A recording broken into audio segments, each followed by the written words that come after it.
नमस्कार साथियों। जब भी हम बात करते हैं वाहन खरीद की, वाहन के सुख की, तो कौन कौन से भाव हम देखते हैं वाहन से रिलेटेड।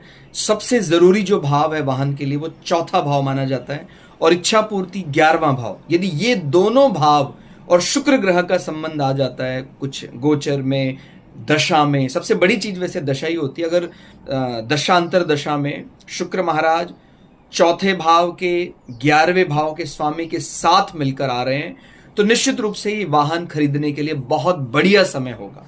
और इसमें भी फिर एक तो होता है अपने पैसे से वाहन खरीदना, और एक होता है हमें कहीं कुछ लोन करवाना पड़ा है तो उसमें फिर छठे भाव का स्वामी भी इन्वॉल्व होता है।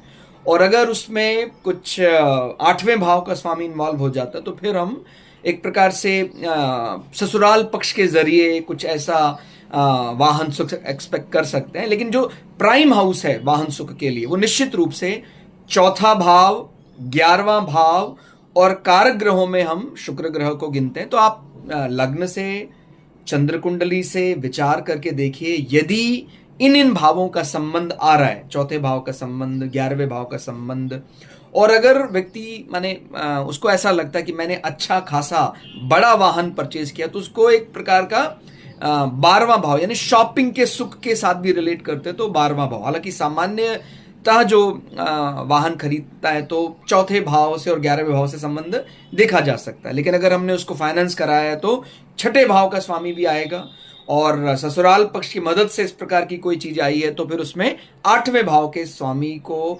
आठवें भाव को भी इंक्लूड करना चाहिए। तो इस प्रकार से आप देख सकते हैं कि वाहन सुख में चौथा भाव, 11वां भाव और शुक्र ग्रह प्राइम इंपॉर्टेंस में रहेंगे। ये तीन विषय इनको देखना है। धन्यवाद।